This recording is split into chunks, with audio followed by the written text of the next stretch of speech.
नमस्कार विद्यार्थी मित्रांनो, स्वागत आहे तुमचं आपल्या स्टडी टाइम या यूट्यूब चॅनलमध्ये। आज आपण इयत्ता 7वी नागरिक शास्त्र यामधील प्रकरण 4 मूलभूत हक्क भाग 1 याचा स्वाध्याय पाहणार आहोत। प्रश्न पहिला आहे, खालील प्रश्नांची थोडक्यात उत्तरे लिहा। त्यामधील एक उपप्रश्न आहे, मूलभूत हक्क म्हणजे काय आणि याचं उत्तर आहे, प्रत्येक व्यक्तीला आपल्यातील गुण कौशल्यांचा विकास करण्यासाठी जे घटक आवश्यक असतात त्यांना अधिकार किंवा हक्क म्हणतात। अन्याय, शोषण, भेदभाव यांपासून व्यक्तीला संरक्षण मिळाले तरच तिच्या गुणांचा विकास होईल। अशी पोषक परिस्थिती संविधानाद्वारे निर्माण केली जाते। संविधानात नमूद केलेल्या या मूलभूत हक्कांना कायद्याचा दर्जा प्राप्त होतो।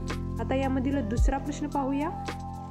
विविध क्षेत्रात गौरवास्पद कामगिरी करणाऱ्यांना शासनामार्फत कोणकोणती पदके व पदव्या दिल्या जातात आणि याचं उत्तर आहे, समाजाच्या विविध क्षेत्रात गौरवास्पद कामगिरी करणाऱ्यांना शासनामार्फत संरक्षण दलातील उत्कृष्ट कामगिरीसाठी परमवीर चक्र, अशोक चक्र, शौर्य चक्र ही पदके दिली जातात। तर पद्मश्री, पद्मभूषण, पद्मविभूषण आणि देशातील सर्वोच्च नागरी सन्मान म्हणून भारतरत्न या पदव्या दिल्या जातात। आता यामधील तिसरा प्रश्न पाहूया।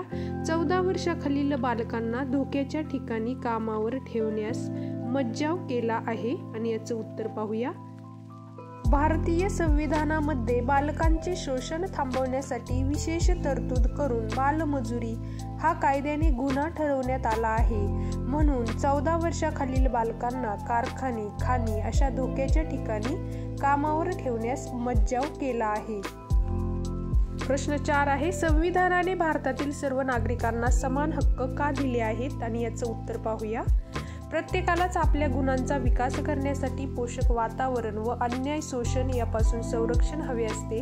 अशी पोषक परिस्थिती निर्माण करण्यासाठी संविधानाने भारतातील सर्व नागरिकांना समान हक्क दिले आहेत। प्रश्न दुसरा आहे, स्वातंत्र्याचा हक्क या विषयावर चित्रपट्टी तयार करा आणि याची चित्रपट्टी तुम्हाला अशा प्रकारे तयार करून दिलेली आहे, त्याचं उत्तर लिहून घ्या। आता पाहूया आपण यानंतरचा प्रश्न तिसरा। त्याआधी एक लाईक नक्की करा आणि सबस्क्राईब करायला विसरू नका। प्रश्न 3 आहे, पुढील वाक्य दुरुस्त करून पुन्हा लिहा। त्यामधील पहिलं विधान पाहूया। कोणत्याही व्यक्तीला हक्क जन्मतःच प्राप्त होत नाही आणि याचं दुरुस्त वाक्य आहे, कोणत्याही व्यक्तीला हक्क जन्मतःच प्राप्त होतात। आता यामधील दुसरं विधान पाहूया।